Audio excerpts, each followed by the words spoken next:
اعوذ باللہ السمیع العلیم من الشیطان الرجیم بسم اللہ الرحمن الرحیم۔ ناظرین کرام السلام علیکم ورحمۃ اللہ وبرکاتہ۔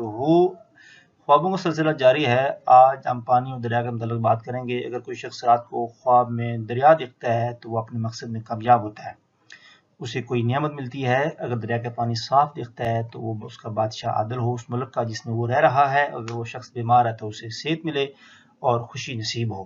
دریا کا پانی گدلا دیکھنا مصیبت اور رنج میں مبتلا ہونے کی نشانی ہے۔ اگر وہ شخص بیمار ہے تو اس کی بیماری لمبی ہو، ایسے شخص کو لازمی صدقہ خیرات کرنا چاہیے۔ اگر کوئی شخص دریا میں اپنے آپ کو نہاتے دیکھ رہا ہے کہ وہ دریا میں نہا رہا ہے تو وہ بیمار ہے تو اسے شفا ملے، دولت اور عزت میں اس کی اضافہ ہو۔ دریا کا پانی شیریں دیکھنا بادشاہ اس کا سخی ہو، اس کی پبلک آرام پائے، راحت و آسائش ہو۔ دریا کا پانی تلخ دیکھتا ہے اگر تو بادشاہ ظالم ہو اور رعایا پریشان ہو۔ دریا کا پانی اگر کوئی شخص خواب میں پیتا ہے، بیمار شخص سے تجاب ہوتا ہے اور عام شخص سے عزت اور مرتبے میں اس کے اضافہ ہوتا ہے۔ اگر کوئی شخص اپنے آپ کو دریا میں رات کو تیرتے دیکھتا ہے، وہ بادشاہ پر غالب آتا ہے یا اس کی کوئی نہ کوئی مشکل حل ہوتی ہے۔ دریا میں ڈوبنا اچھا نہیں ہے، اس سے کوئی پریشانی آنے کی دلیل لی جاتی ہے۔ ایسے شخص کو لازمی صدقہ خیرات۔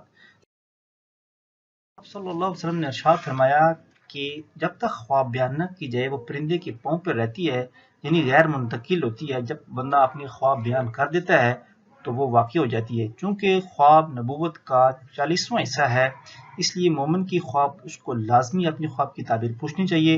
حضرت امیر المومنین حضرت علی کرم اللہ وجہ سرکار نے فرمایا، اگر مومن کوئی خواب دیکھے یا کوئی شخص اسے خواب میں دیکھے تو اس کی تعبیر لازمی جاننی چاہیے، یہ اس پہ واجب ہے تاکہ نیک خواب سے اسے خوشی حاصل ہو اور برے خواب سے وہ شخص امن میں رہے۔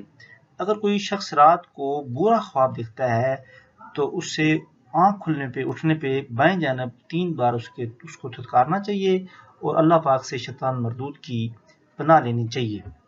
امام غزالی رحمۃ اللہ علیہ نے ارشاد فرمایا کہ جو بھی شخص جو بھی خواب دیکھے وہ محض خیالی خواب نہیں ہوتی، بے مطلب نہیں ہوتی، بلکہ اس کے اندر کوئی نہ کوئی حقیقت ضرور ہوتی ہے۔